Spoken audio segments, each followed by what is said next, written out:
Hello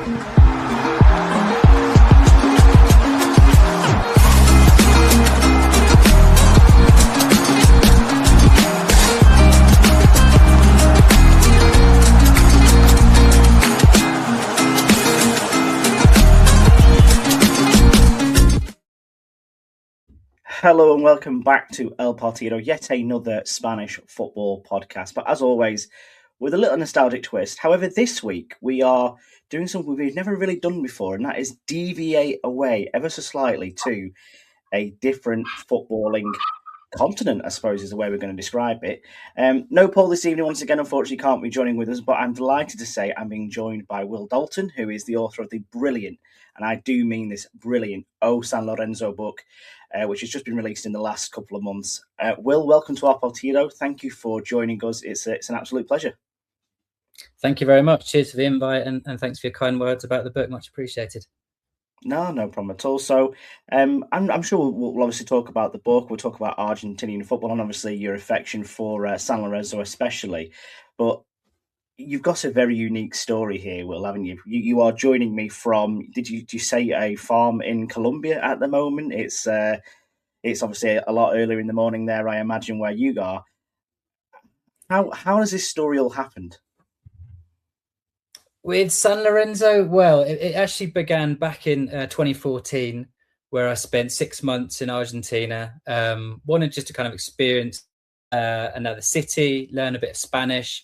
And yeah, I'm glad I landed on Buenos Aires, because I did end up falling in love with that city, falling in love with the football club there, as we're going to discuss. And since then, spent a bit of time in Latin America, met my partner there in Argentina, who's from Colombia, hence I'm in Colombia now. Spend a fair bit of time there, and yeah, no, it's nice to have an excuse to stay with the in-laws, or potentially like a big San Lorenzo fixture to kind of justify an flight over, because yeah, always nice to be in this side of the world, as it were. Yeah, I think for, a lot of people like myself who, there is an affinity, isn't it, between Spanish football and South American football. There's sort of the obvious links, linked to the similar cultures, the similar people. Yeah, I say similar, but they are very, very different, aren't they, in how they do things. It's quite, I don't want to say cliche to say that they're very, very similar. They just are different, aren't they? The passions are slightly different. The atmospheres are slightly different. It's a whole different picture in Argentine football, isn't it? Yeah, you're right. And two brilliant football cultures in their own right. I've been lucky to go to a few games in Spain, from doing the Bernabeu and Camp Nou for games a long time ago, to going Rayo Vallecano, to give it the Argentine accent, Rayo, and also Athletic Club in Bilbao as well. Brilliant experiences, love those. And I guess the difference with Argentina is a little bit what you feel on the streets. Somewhere like Buenos Aires, you see a lot of similar architecture.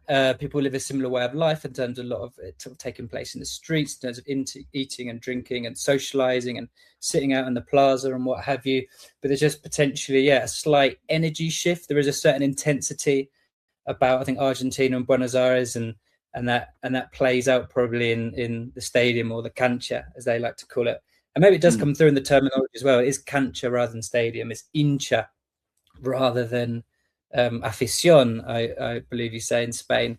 And sort of touch on that briefly in the book, actually, about how hinchar is this verb which gives the name hincha for fan, literally to kind of inflate and push and kind of like expand almost like the energy and effort of this team. It's a very active thing, whereas an aficionado or afición is, by its very nature, a little bit more laid back. You like it. You find it pleasing, this thing you see, and you take it in. You're very engaged, but it's potentially slightly more passive. And I think that probably does come through in the experiences in each football culture. Yeah, I think that's a big part of it. I think the animation is in both cultures is massive, but I think it just seems to be, as you said, a huge intensity when it comes to South American football as a whole. You see, we talk famously about La Bombonera with Boca Juniors. You see it with San Lorenzo as well. There's just a complete sort of like swell of energy in one place, which again, it's not often you see that sort of replicating. If I was going to maybe compare it to some places in Spain, you would be looking at, San Mamés, Athletic Club, Mestalla maybe. It's not necessarily the kind of atmosphere you'd get at a Real Madrid or Barcelona game, but ultimately they do have their sort of like different identities, don't they? And would you agree that football is probably more emotional in Argentina as well, or certainly in South America? I would say that. And I think the cliches you get around the passion are very true. It's a stereotype that comes from somewhere, right? I was very keen in the book not just to go, look, they're just so passionate. It's a religion. I was trying to kind of go a bit beyond that, understand why it does mean so much and what elements of the football ritual in someone's daily life, but also the match day itself. How does it play out? Why is it so colourful and visual and so noisy in stadiums? I tried to get into all that. But potentially, and I obviously put it to every Argentine I spoke to, San Lorenzo fans of all other teams, journalists, ex-players, etc., to try and get under the skin of why it does mean so much. And it's a difficult one, and people have different theories. But it does just seem to dominate people's life from a very young age. People are always at pains to say, if you're 2 months old, you're a baby, first present you get is always the football. It's that kind of indoctrination from so young. And then it's very common to see babies all around the stadium. They're kind of on top of shoulders in the middle of the kind of the main popular, like the kind of Cuervo, if you like, the main end behind the goal. Sometimes there's kids just sort of playing at the bottom of the stand, having a kick around, like, and not even watching the game, because that's the kind of the hangover. I say hangover, it's still the present actually for most clubs. They're social clubs. So you go to a football club in Argentina, maybe just to go to the gym, maybe to go to hockey practice, maybe some kind of cultural activity. And then your socio card will also get you into matches on a Sunday. So you bring your kids, you bring the family, and they're just part of this kind of club culture from the very beginning, which I think does make it just mean a little bit more, and potentially is the kind of seed for the passion and the kind of meaning it has to people kind of throughout their lives, which is cool. Appreciate that, mate. Yeah, it's still in and out, but I'll let you know if it's kind of too difficult to kind of carry the convo, but we'll give it a go. Yeah, no, that sounds perfect. So I suppose when we look at your two clubs side by side, Will, you've got San Lorenzo, which obviously is the book is about. Your home team is Charlton Athletic, I believe, isn't it? How do these two go together? And That's again, right. I'm a Malaga fan, but I'm also a Blackpool fan. So again, I get asked that same question. I think this is a bit more of an extreme, isn't it? They are a strange pair of clubs, very different pair of clubs. Yeah, but it was actually Charlton, weirdly, which led me into San Lorenzo. I'd say the main thing that kind of defines the modern identity of Charlton is the fact that we lost our ground. We lost our home stadium in the 1980s, and it was a unique fan campaign which got us home. The fans set up a political party, the Valley Party, as we were kind of losing control of the stadium itself. It was in rack and ruin, and the Greenwich Council and South East London wanted to sell it off and use it for different purposes. And it was the Valley Party which canvassed in the local area and managed to win 15,000 votes in the Greenwich elections. And that was a major thing of kind of getting some power back to the club and the fans. And in 1992, we successfully returned home. And we've always got this extra kind of sentimentality with the Valley, our home, because of everything we went through and thinking we'd lose it, and playing at Crystal Palace and West Ham, etc. And then, funnily enough, very similar thing happened to San Lorenzo in the 1970s. Is in kind of shadier, darker circumstances. It was a lot of pressure from the military dictatorship, which essentially got them out of the stadium. They had a bit of a reputation for kind of protest, anti-government protest at the time, San Lorenzo and their supporters. And removed from their kind of beloved home neighborhood of Boedo, had to play at rival stadiums, the same problems as Charlton did, kind of nearly went out of business. Rebuilt a stadium kind of 15 years later, but in a neighboring neighborhood, barrio. And the fight to get home still goes on. It's kind of this thing that really defines the club and the fans and their sort of sense of purpose to get back to Boedo. And that really sort of struck a chord because of the Charlton story. And I thought, oh, that's interesting. And then so when I moved to Buenos Aires, started going to games, it was kind of love at first sight sort of thing with San Lorenzo, despite the fact that home kit is like Crystal Palace, which is a team I'm not very keen on, been a local one for me. But yeah, it was enough. I was already seduced, and became very much a a regular fan, going home and away whenever I could with San Lorenzo when I lived in Argentina. Oh, no, it sounds absolutely class. That just be able to do that anywhere, but certainly in Buenos Aires as well. And I think it's quite unique that you sort of chose San Lorenzo as well, not just for those parallels you've just described, but also there's a swell of football teams in Buenos Aires. Isn't obviously a few famous clubs in their own, but San Lorenzo does have this kind of magic about them, don't they? This intrigue. They sit on a periphery of sort of like mythology, so to speak, don't they? Like there's an aura, as the kids would say nowadays, about San Lorenzo, and I can definitely see why you'd be sort of gravitated towards that. And then obviously with your time following the club and obviously supporting the team, you then decided to write the book, San Lorenzo. So I suppose the question is, why write the book? You're going to obviously tell the story of the club, aren't you? And is this an opportunity to unveil a side of Argentine football that maybe people don't really know about, or is there a story to tell here, or is it more about a unique position of you discovering this club rather than just telling the tale? Quite honestly, I think it's all of the above, and I think you've touched on loads of good points, which which made the book feel like a kind of a worthwhile project and an interesting project kind of when it came to mind, because there was very much this experience as a fan, an Englishman, other side of the world, going, to all these different grounds of Buenos Aires with this incredibly intense football culture and discovering different parts of the country, going to away games in Santiago, going to the Club World Cup in Morocco with 14,000 San Lorenzo fans. And I really enjoyed the classic season with Verona by Tim Parks, which is a real kind of go-to football culture book, isn't it?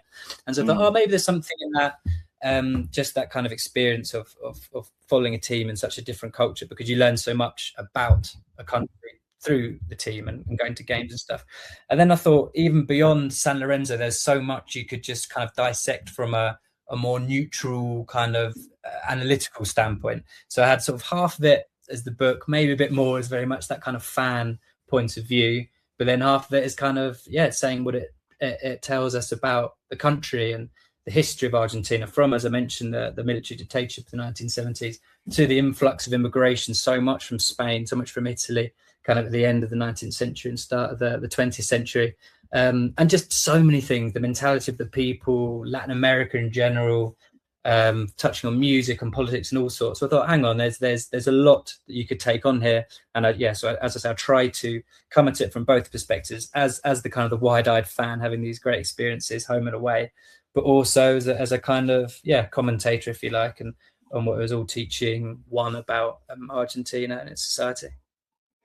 Yeah, I think that's what I really took from it when I was reading the book a couple of weeks ago, was that it sort of like is the perfect blend of storytelling and observational elements, but also it really does immerse you. Do you know what I mean? Like I've always had the itch to go to South America to watch football, whether it's in Colombia, whether it's in Brazil or Argentina, or wherever it would be. Because you see what you see, especially with the the era of the internet and the videos that get shared, and it sort of like made that window a lot more.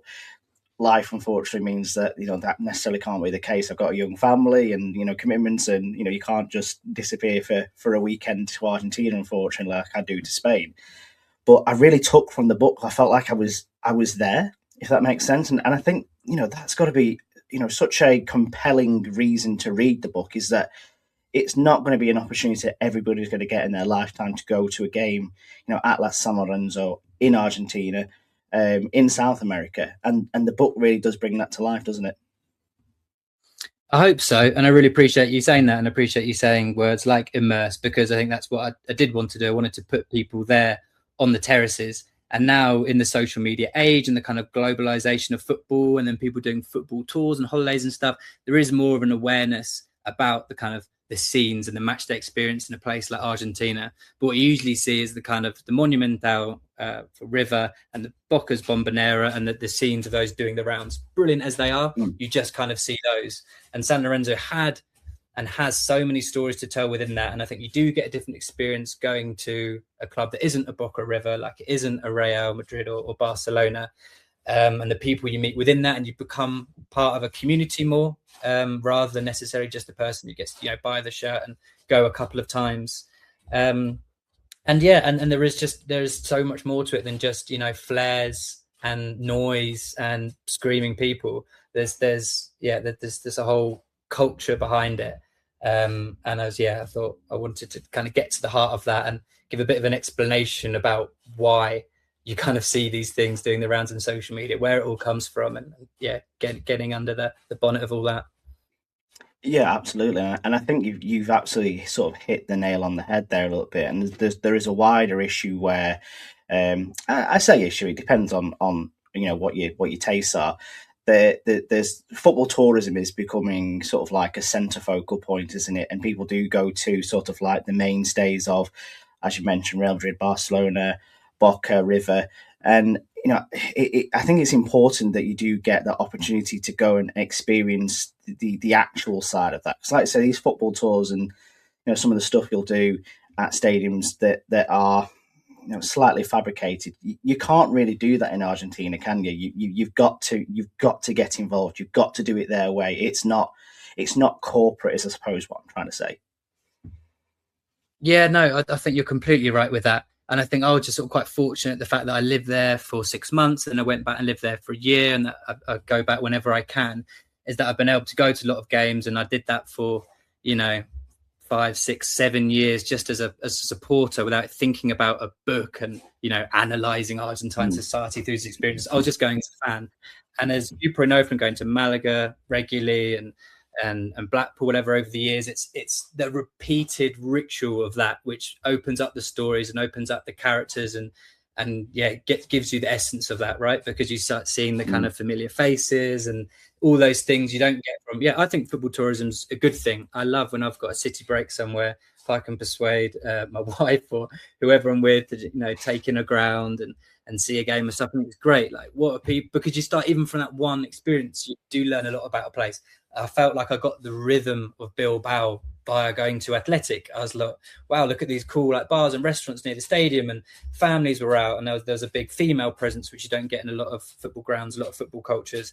They were eating and drinking, but not just in terms of like kind of ad hoc grills on the street like it is in Argentina, and people cutting open plastic bottles and making mad cocktails. They were drinking like chilled white wine and really nice food, and not doing it in an overly kind of bourgeoisie kind of way. That was just what they did. It was just what's on offer in a place like Bilbao, right? And so on a one-off, I did feel like I got like a great feel of that city, or a much better feel of that city, by going to the game and just seeing what people were doing before and after. And so I guess when you play that out over a number of years, and somewhere like San Lorenzo, which, like you say, you don't get like a touristy experience like you would at Brocken River, you do learn so much and see so much. And lucky to be able to have done that over the years, and it gave me kind of plenty to enjoy at the time and plenty to write about when I eventually sat down to that project. Yeah, no, and I think that definitely resonates with, and will resonate with, a lot of people who listen to this podcast, because that's part of the fun, isn't it? And I know I've just managed to move my holiday ever so slightly, so I can take in our Real Betis game in Seville at the beginning of the Easter holidays. So I've packaged it as we're going to Semana Santa in Seville, this wonderful trip that we can have. However, at 9 o'clock, me and my daughter will be disappearing for a little while. I'm going to go and watch Real Betis, unfortunately, not at the Benito Villamartin, but at the Cartruja. But it's still going to be part of the experience, isn't it? I was really taken aback when you started this book as well, and you were describing sort of like you've mentioned it as a ritual as you were going, and you went with a couple of friends who you'd known for a while there. And you'd gone, I think you said you'd gone to a bar that you don't usually go to, but you knew that it was, a San Lorenzo bar, and there was a bus from the bar to the ground afterwards, so you could basically hitch a lift with them if you wanted to. But there was sort of like a cautiousness to it, which I suppose what I'm trying to dig at here is sort of maybe a bit behind the scenes, in terms of, when you have those encounters with fans and, with ultras and with those locals.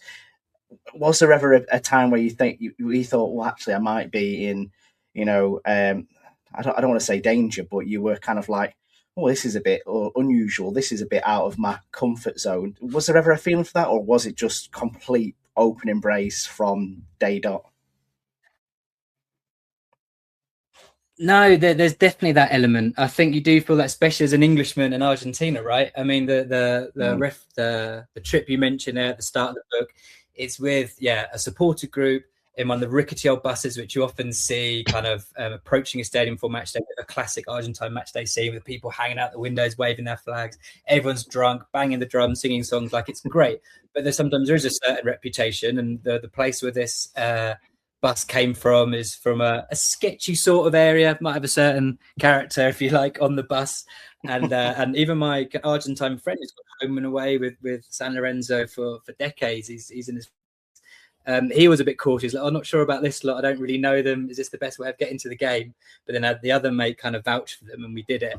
And they were absolutely fantastic, because I think as soon as they see in me this kind of wide-eyed, say, kind of optimism and just enthusiasm for the club, they go, oh wow, this outsider's really bought into this San Lorenzo luck, and they just accept you and they take you in. And it was similar with a few kind of interviews I did for the book as well, especially when I met the ex-leader of the Barra Brava, because obviously their mentality, one is you've got a prying journalist, type / writer type figure who's going to want to dig into the past and maybe all the kind of murkier details of what that entails in Argentina. And it is murky. It's linked with violence, it's linked with drugs and all sorts. So you got that element, and then I'm an Englishman, and these the Barra guys always go to the Barra Brava, the hooligan ultras, if you like, go to World Cups and major tournaments with Argentina, and all their songs, or so many of their songs, are anti-English and about the Falklands, Malvinas, and this kind of stuff. So there's lots of elements to it. But as I say, as soon as they saw a degree of enthusiasm and knowledge and interest in what they're about, they're just instantly warm, open, and I haven't met a person who just wasn't incredibly just gushing and nice with me. So I've been really that sounds absolutely fantastic, Will, like you say, and I think that's that embrace is something that I think a lot of clubs around the world do find themselves, whether you're in Argentina, whether you're in Spain, Germany, when you do get people who really throw themselves into supporting a club that isn't in their own country, and they all become massive fans of them. You sort of become, I don't want to say almost famous, Will, but I'm going to assume that you're almost famous in San Lorenzo circles nowadays.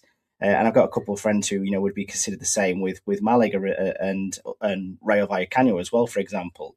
So it's quite interesting that that there's that embrace there and there's that love for it, and you become essentially part of the furniture. And San Lorenzo is such a unique club, as well, as we were discussing. It's got a very unique history as well, hasn't it, as far as an Argentine club goes? It has. Yeah, you're right. It's got a very cool origin story, which I think kind of set up a lot of the sort of the feeling and purpose of the club, because it was is founded or co-founded by a Catholic priest who came to the neighborhood, the barrio of Boedo, not just to kind of set up the church, but very much on a social mission. With Argentina in that time, start of the 20th century, a lot of poverty, a lot of insecurity on the streets. And part of that were these kids who played on the street corner in Boedo every day, were kind of playing in the middle of the traffic outside the church. And the priest sees them, Lorenzo Massa. He sees them and he sees a tram nearly hit one of the young teenage lads. Thinks, oh, this is not good at all. Like, he has a word with them, and he goes, if you lot come to mass every Sunday, you can play football safely in the church grounds. I've got loads of space here. And they did so. Presumably they went to mass at least now and again, and started formalizing their football team and set up a team called Los Forzosos, the Almagro, kind of the strong men or the strong boys. This became San Lorenzo, and that's how they started. And the red and blue stripes come from Lorenzo Massa, that priest, choosing the traditional colours of the Virgin Mary and a lot of the iconography around Virgin Mary. So you've got that element. And it really rose to the fore really quickly. You've got teenagers on the street playing in one decade, in the first decade of the 20th century. About 20, 30 years later, they've got the biggest stadium in the whole of Latin America. It's bigger than Boca, it's bigger than River, and it was one of the traditional kind of powerhouses. That kind of fell off a little bit in the middle of the century, but they did kind of stay as one of the leading lights of Argentina. Had a very successful tour in Spain, incidentally, which really helped their kind of fame beyond Argentina. You've got these Spanish people going, goodness me, we've never seen anything like it, from like their leather boots and their shorter shorts and their lighter shirts to the way they're playing. You've got these people from Real Madrid and Atletico Madrid. San Lorenzo beat them, 5-2, 6-1 in these high-scoring exhibition matches. And they're going, we're just lumping it forward. And they're, the keeper's rolling out to defender. They're keeping between, basically how we talk about the Spanish now or in recent decades, they were saying about San Lorenzo. So that was quite a cool episode in the history. But then there was the dark chapter, which I touched on earlier, which was, I guess the involvement in the club, how the association the club had with protest, and this group, particularly the mothers of Plaza de Mayo, which are very famous because they still protest to this day, protesting about the whereabouts of their disappeared sons and daughters.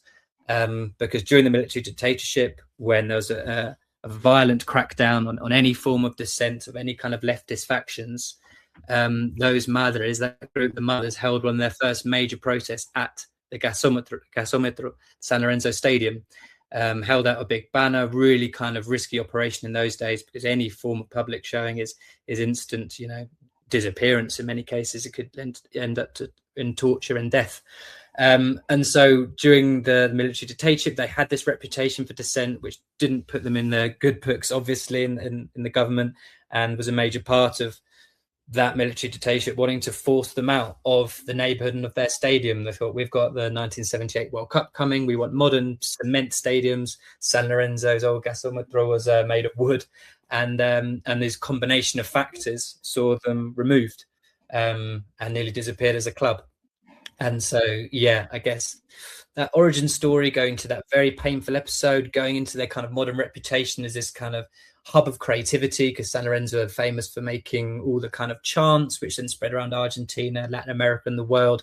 There's loads of kind of facets to their story, which, as you say, do make them notable, do give them a certain sense of mystique, even though they're not one of the most successful clubs in Argentina. They're arguably the least successful of the traditional big five, but there is a lot of kind of folklore and mystique around the club and its history. Yeah, and I think that's what makes them such an appealing topic and club to follow. And you see players that have moved from Europe to go to Argentina, and I'm sure we'll speak about one really famous one later. But it is to sort of like get involved in that mystique, as you've mentioned, but also as well, it's just this connection, isn't there, between the football club, the barrio, the local area, the politics of the local areas, as you slightly touched on as well. There's the history you can't escape. And I must say, I draw parallels between what you were talking about earlier, where you were speaking about Athletic Club and San Lorenzo. There are parallels there between those two clubs in terms of their histories and how they approach things, the people, the understanding of the politics, things like that, isn't there? Yeah, no, absolutely. I think that's interesting. I think you mentioned him without mentioning him, Iker Muniain, who had his spell at the end of his career, athletic legend at San Lorenzo.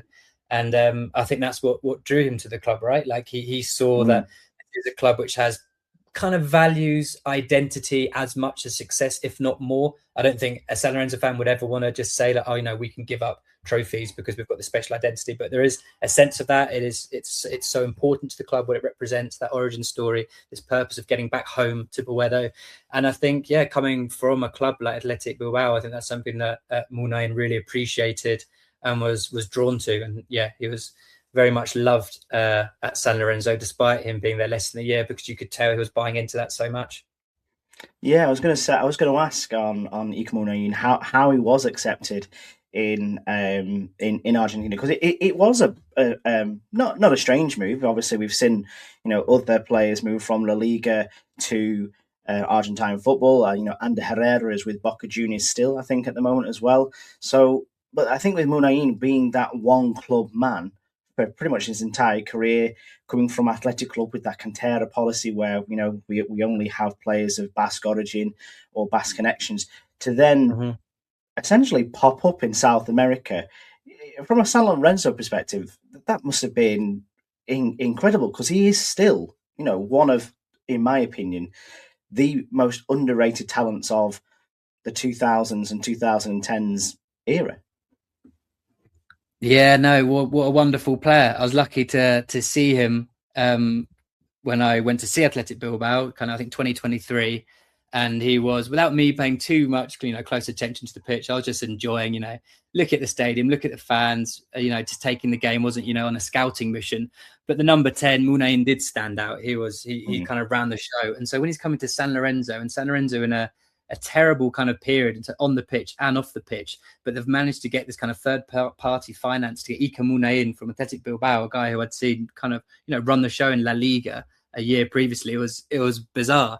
But I think the very fact that he chose San Lorenzo when he could have, taken so much money in somewhere like Saudi Arabia or Qatar or the MLS, but he wanted this kind of unique football experience at somewhere like San Lorenzo in Argentina. And so I think just, the very fact he made that move made everyone appreciate, right, this guy's serious. He's almost got a fan-like mentality, even though he's a top player. And from the very beginning, he's in the dugout as a substitute, about to make his debut, and he's kind of singing along to the songs from the main stand behind the goal, like he's already learnt them. He talked about in his interviews how he was kind of enchanted by his incredible songs, which are now sung by a lot of teams in Spain, incidentally. The fact he bought into that so much and was still very good on the pitch, it was a class above, as you can expect, because the standard has dropped significantly in Argentina in recent years. And when he got the ball and just, takes it off the foot of a centre-back, roams forward and gets the team going like that, he was just on a different wavelength through everyone else. And as I say, less than a year, but it was a real treat for everyone to have him at the club from a football point of view, but just from the standpoint of a guy from so far away, from northern Spain, who can, he appreciates what makes football clubs special, from everything you've touched on with Athletic Bilbao and staying there for virtually his whole career, to choosing San Lorenzo in Buenos Aires. It was, he really kind of, instantly liked in San Lorenzo.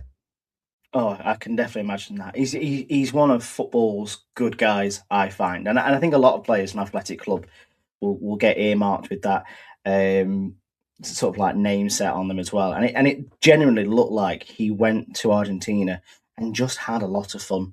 Like I say, you see some of the highlights and the clips where he's playing, and as you've mentioned, he was there for a short time, not a long time, but he had a brilliant time there.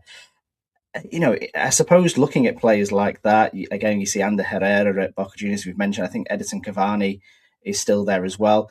There are more and more players deciding to sort of end their careers playing football in Argentina, not chasing, as you've mentioned, that pounding Saudi Arabia or playing in the MLS or anything like that. Is it something that you would recommend more football players, not even necessarily just of Spanish origin, to go and play football in Argentina or in South America? Again, we look at Jesse Lingard's just signed for Corinthians, for example. There's more to sell here, isn't there? Absolutely there is. And isn't it nice to think there's a few of these highly paid megastars who still think a bit like us, as like fans and as kind of football culture nerds who look at the things off the pitch about what makes clubs and places special and can appreciate that. And it's I think it says a lot about people like Herrera and Muniain, who can not even be kind of Argentines themselves, but to actually be from a different football culture and think, wow, that's special, I want a part of that. And I think it should be done much more. I've always thought it myself. Was it Colin Kazim-Richards, who had a career in the kind of lower reaches, third tier of English football, who went around the world playing for all these different clubs in Turkey and also in Brazil. And I've seen him pop up on podcasts and certain things saying what an experience playing in Brazil, because if you come from abroad, from a place they don't expect to sign a player, you're half decent, you give a lot for the shirt and you kind of buy into what the club's about, they're going to absolutely adore you. You're going to be a hero in that town, in that city. You're going to learn a new language and culture, which is extremely fun if you're somewhere like, I don't know, Sao Paulo or Rio, after spending, a few tough seasons at, I think it was Bury, one of the teams he started out in. Like, why would you not want a slice of that lifestyle? And he's not even anywhere near the kind of the upper reaches of the kind of playing spectrum, if you will. So I don't know why they don't do it more, but thankfully there are these examples of football romantics who do want to do it. Yeah, I really would advocate that. I've always got to think as well, if you are a, even semi-decent footballer, play maybe Championship, League One levels in England or in the Scottish Premier League, why not have a punt and go and play football in Spain or South America or Italy or Greece, wherever, because it must just offer you a lot of cultural capital. I know you probably get asked this question a lot, and I know it's not technically on San Lorenzo, but on sort of the topic of maybe players going to Argentina, do you think we might one day see Messi back at Newell's Old Boys? Is that something that gets spoken about a lot in Argentina, or is that sort of a pipe dream maybe? It gets spoken about a lot, but I think it's the practical sort of considerations for what his life looks like living in Rosario, which makes that unlikely. Because he has always said he wanted to go back, and obviously the fans in the club are forever talking about it. But you can live with a certain degree of kind of peace and privacy in the States, right, in Miami. And I don't know how he does that in a city like Rosario, which, as well as not being very big, it's absolutely football mad, probably even more so than Buenos Aires, because it's kind of so concentrated in a smaller landmass and in just two clubs. But then you've got Angel Di Maria, who has gone to Rosario Central, and he's already won a trophy, and he's already scored in their derby with Newell's, and he's absolutely loving it. And people said that would never happen, and he had a move that was going to happen before in about 2023, 24, and he didn't go in the end because the local kind of drugs cartels were sending threats to his family. And his wife, I think it was, or his sister, got a pig's head delivered to their house, and there was a bullet inside her, and there was a note inside saying, "Your daughter is next to Angel Di Maria." So no wonder he kind of didn't rush back to Central, and I was surprised when it did actually happen. Incidentally, I was reading certain conspiracy theories about how the Barra Brava leader at Central, who was shot dead in the street about 2 blocks from where I was having a drink after watching Central against San Lorenzo, the kind of the power struggle that emerged there, and how that relates to kind of wider life in Rosario and who holds the levers of power, and maybe after that the people who were in power, because the police don't have all the power in a place like Rosario.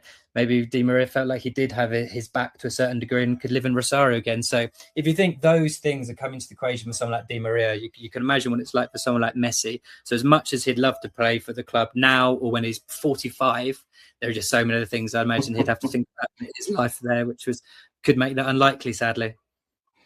Yeah, that sounds like it could be another book in itself, to be fair, Will. If you're thinking about anything to write moving forward, that's got everything written in it. It could be a movie script going from that one. To take it back to San Lorenzo then, and to maybe look at it from this dimension, I've put the question in here saying, is San Lorenzo a football club, or is it something closer to a religion? And you've already sort of like alluded to, obviously, its origins as sort of like as a church-based football club and things like that. To sort of like maybe swell this mythology further, there is one San Lorenzo fan, which I think is possibly, dare I say, more famous than most. And I refer to Jorge Bergoglio, I think his real name was, or to listeners, Pope Francis, this massive San Lorenzo fan, who used to preach in the barrio as well, didn't he? And I think when he was the Archbishop of Buenos Aires, he used to do a lot of sermons in the streets and in the barrios, didn't he? But he always used football and his love of San Lorenzo as kind of like a way to break down barriers, didn't he? He did indeed. And I think he's kind of the perfect figurehead for the club in that respect, because although you've got that kind of the religious aspect and the origin story with the Catholic Church and all that, he was very much focused on the social aspects of life and politics and of sport, as you mentioned. And so, yeah, he's very involved in the kind of local community. There's some very impoverished barrios around San Lorenzo. And I think the fact that he was so vocal about that kind of stuff, and not just from a purely religious standpoint, really lends itself to San Lorenzo, because they had that social vocation from the beginning. It was so prominent, San Lorenzo as a club, as dragging the neighborhood of Boedo out of poverty. People used to go to the club at San Lorenzo just for a hot shower, because they wouldn't have hot running water at home. And that's why it meant so much more than the football club, because you'd have all these facilities and this place to kind of, to be in your community and to even give you the basics of living. And then nowadays, right next to the ground, you've got this sprawling villa, as it's called in Argentina, which is like a favela, essentially like a slum. And San Lorenzo does a fair amount of social work in there, and it gives its kind of training pitches and its swimming pool and volleyball courts and various other facilities for free to the residents of that villa. to keep that social vocation going, because it is really important. So yeah, the religious element is very present, and it's made all the more so by Pope Francis. But it's that social element which is probably even more key. But from anyone from that, looking at it from a religious standpoint, the fact that the Pope arrives in the Vatican, becomes Pope about April 2013, it was. San Lorenzo, a year before that, on the brink of relegation. 6 months after them becoming Pope, they win the league. And they won their first trophy. Within a year, they then win the Copa Libertadores, the Champions League equivalent, which they'd never won in the entire history of the club. So the golden age of the club comes within a year of the Pope potentially calling in favours with God and pulling the strings from the Vatican. So yeah, anyone with that religious or superstitious standpoint had plenty of evidence. It's amazing, really. Oh, absolutely, and again, I'm not an overly religious man myself, but I tell you what, if I did have a direct line to the big man, I'd be asking for a few favours for Blackpool Football Club and Malaga and everyone else as well. So I can certainly see why those connections are made, and I think, like you say, from a fan standpoint, I can't think of many famous people who support Blackpool. I'm certainly not as au fait with Charlton, but I tell you what, the Pope must be like one of the most ultimate, icons as a fan. To pull that out as a trump card when you sat around the table, your mates saying, "Well, such and such is a fan of this club, or such and such is a fan of that club." The Pope's pretty much up there, isn't it? I think it beats Jim Davidson, who we're most very embarrassed about. I think it beats Lee from Blue, who's an addict. And it probably also beats Jack Pignati, the ex kind of indie landfill singer-songwriter, which is the best Charlton have to offer. Yeah, are there any other really famous San Lorenzo fans? There's a famous, is he an artist or a poet? So his name eludes me right now, but I do remember reading something about him. Could be Osvaldo Soriano, who's a famous Argentine writer. That's the one, yeah. An age you got Viggo Mortensen's a real go-to, the actor. But yeah, it's often said that they have a lot of fans who are prominent in the arts, and they've got this reputation as a kind of a creative artistic fan base. That was very much the name of the game in that barrio of Boedo. There's a lot of like old tango halls and the home of like writing communities and musicians and dancers and all sorts. And by coincidence or not, there's a lot of famous singers in bands in Argentina. Famous writers like you mentioned, Osvaldo Soriano, actors like Viggo Mortensen. Perhaps it is a coincidence, or perhaps it is what San Lorenzo fans will tell you, is that there's this kind of cultural DNA in the club which still plays out nowadays. Yeah, I think now that you've mentioned Viggo Mortensen as well, that has definitely ticked the box for me.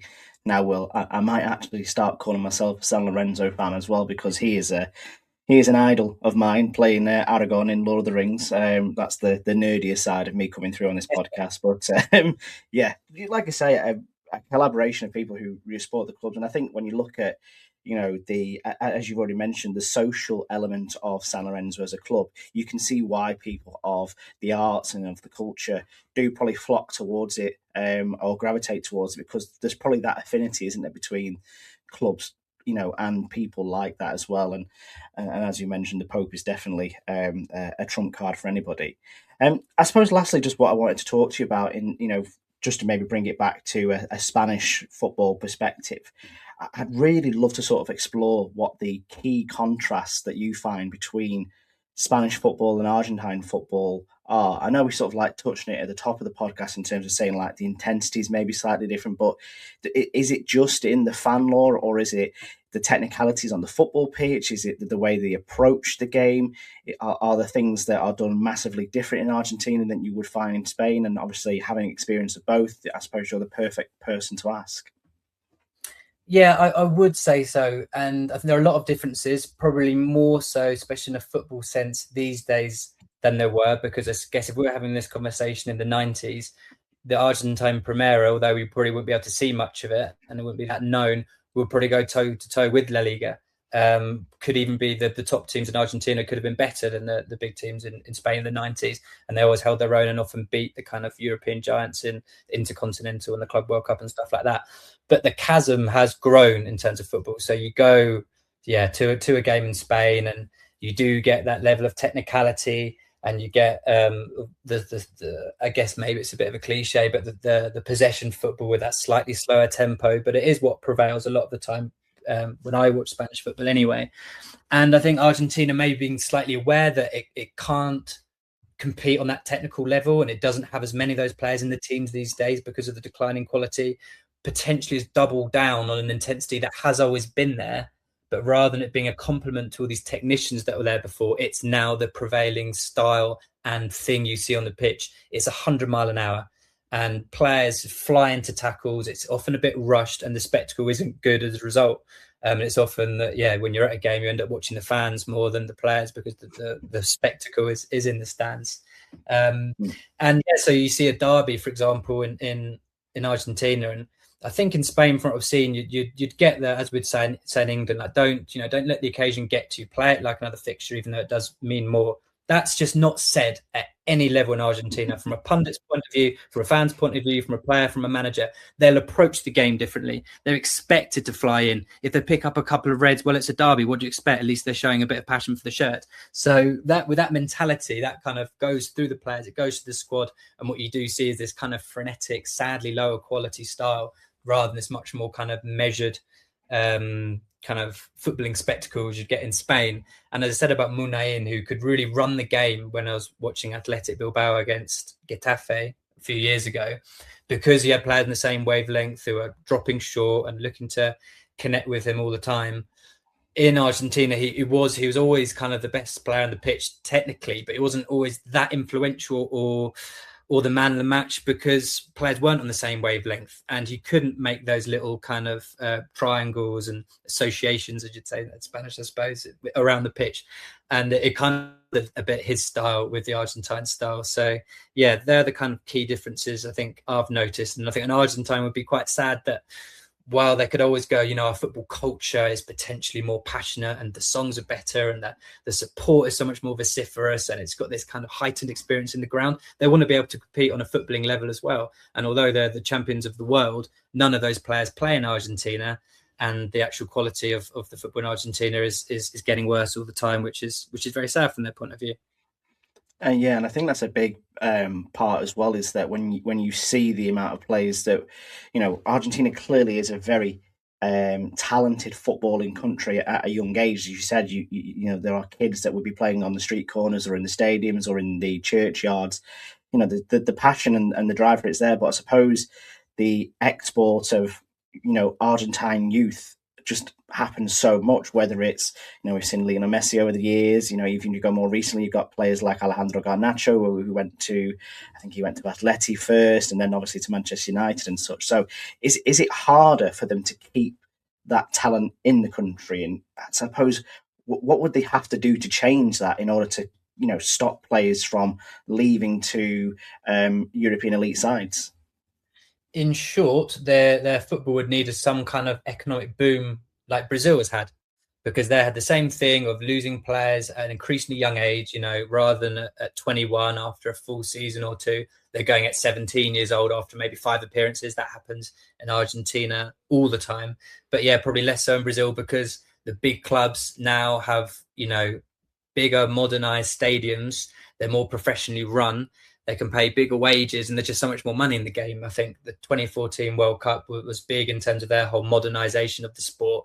And, the byproduct of that is that you probably don't get the same atmosphere quite in the Brazilian stadiums as you'll get in Argentina. It's not quite so raw. It's a little bit closer to what we're getting in Europe.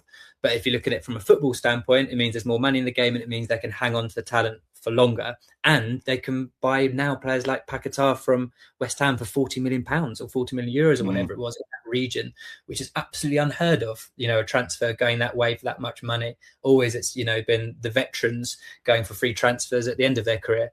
So, I think it will want to follow in those footsteps. But from the romantic fan point of view, I almost hope it doesn't, because you will lose so much from the kind of the fan experience. And Javier Milei, the Argentine president, unsurprisingly, believes in the privatization of the game and ending that social club model with affordable tickets and having, privately owned clubs. And you would move, more to that kind of European style, and a bit like what you see in Brazil, where the quality would potentially improve and certainly in the kind of upper echelons of the game, but you'd lose a lot, I think, in terms of the identity and the community elements of the clubs. No, I think I'm definitely on your way of thinking there. I think I don't mind a few more young Argentine footballers rocking up in Barcelona if it means we can keep the authenticity of Argentine football the way it is at the moment. But the thing is, I get accused a lot of that, sort of like looking back retrospectively with nostalgic glasses. Maybe is my burden, I suppose to speak. Me too. I suppose just some quick fire questions just to end the podcast on then, Will, because again you've got such a unique story, and I will mention if anybody is listening to this and wants to know more about Will, you can go and follow. It's Oh San Lorenzo on Twitter and Instagram and places like that, isn't there? Where I know you share a lot of stories about Argentine football on there. That's right. Yeah, you'll be able to find it by searching Oh San Lorenzo. Yeah. Yeah, no, definitely go give him a follow because there are some fascinating stuff that he's sharing, and obviously go read the book as well, which I'll make sure to put a link in to the end of this podcast as well. So I suppose from the quickfire perspective, Will, what's the best stadium you've ever visited, and it can't be the Valley. I'll have to a semi-cliched answer and say La Bombonera, and I don't like saying it because we don't like Boca at all at San Lorenzo, but it's worth its mythology. It's the intimacy, the big stands, 3 tiers, that close to the pitch, incredible atmosphere. Yeah, it really is worth its fame. And is that the most intimidating ground as well, or is that maybe like, I know you mentioned going to Rosario not long ago as well? Yes, I think Rosario Central and certain games would be equal to the Bombonera, but I went when it was against San Lorenzo in a less important league game and one of the 95% of league games, which is without away fans. So that makes a big difference in terms of the intimidating factor. My kind of away in inverted commas experiences were all in kind of cup games in Argentina when 2 sets of fans were allowed in the ground. And I remember going up to Cordoba, for example, played at the Mario Kempes Stadium, the Super Copa final, beat Boca 4-0, incredible experience. They had Carlos Tevez up front and Fernando Gago in midfield, but we totally outplayed them. But because it's Boca, they outnumbered us in the ground. There's probably about 25,000 San Lorenzo fans and about 35 Boca fans. And that is intimidating, yeah. Oh yeah, I can imagine that being the case there. But obviously a great result that came out of it. Imagine you were absolutely buzzing with that one. Looking closer to Argentina or maybe even to San Lorenzo, are there any players that you could possibly recommend from a scout perspective that we should maybe keep an eye out from that may, become a world beater in the near future? I don't know about world beater, but from a San Lorenzo perspective, the best youngster recently has probably been Agustin Jai, who plays for Argentine under-20s, Argentina under-20s, got a big money move to Brazil. There you go. The money in Brazil even takes the young talent from Argentina. More generally, I'd say, I know Valentin Barco didn't do that well in his first spell at Brighton, but he's still kind of in the mix of English clubs because he's part of Chelsea's network, isn't he? I think it's Strasbourg. And I've never seen a young player run a game from left back, which is what he did playing for Boca at San Lorenzo a few years ago. So I think he'll have a second wave in Europe, and I think he'll be a class act. But if you speak to my friend who's a South American scout, he'll say it's slightly diminishing returns in Argentina at the moment. So maybe they're waiting for a new golden generation to come through after a quieter spell. Oh yeah, potentially that'd be lovely. It'd be good. It would be good to get like a diamond that comes out of a club like San Lorenzo or a Rosario Central or something like that and just takes the world by storm, because they're the stories you want, in terms of like whether it's a Batistuta or a Varane or a Tevez and people like that. They're the ones that we're after. And I suppose finally, Will, if I was to book my plane ticket tomorrow, I'm coming across to Argentina, where have I got to go first? Is it to San Lorenzo I've got to go first, or would you recommend anywhere else? Of course, it's San Lorenzo. What else am I going to say? What I will say, do go to San Lorenzo because it's the best experience you'll get, especially from this fan creativity point of view. And you'll hear these incredible chants, and you'll know that they started in San Lorenzo. They spread to the rest of the world, but San Lorenzo is where they all begin. It's the hub of creativity, if you like. And then, by all means, tick off the Bombonera and the Monumental, incredible stadiums, but don't overlook the kind of second tier clubs like a Nueva Chicago, like Chacarita, who are both mentioned in the book, because you get an incredible experience there. And if you're lucky enough to pop up to Rosario, about 3 or 4 hours on coach, try and see Central or Newell's, because football is lived potentially even more intensely in Rosario than Buenos Aires. Oh yeah, I feel like I might be just looking for some flights this afternoon. If I can convince my wife to go to a Real Betis game, I might be able to extend that out to a trip to Argentina as well. Who knows? But Will, I've got to say thank you so much for joining me. It's been an absolute pleasure. As I mentioned, I absolutely love the book. And if you do want to go and buy Oh San Lorenzo here in the UK, it's available through Pitch Publishing and through all good bookstore retailers, Waterstones, independents such as Stanchon, and places like that as well. So do go grab yourself a copy too. Will, thank you so much for joining us this evening. Thank you. Love the conversation, and love the pod. So thank you very much. No problem at all. And to you guys at home, thanks for listening once again. It's been absolutely brilliant. Go and give us a follow on social medias if you don't follow us already. We do like to put out some nice stories on there about football nostalgia and a little bit back at the good old days, and how when football was just a little bit better in our opinion.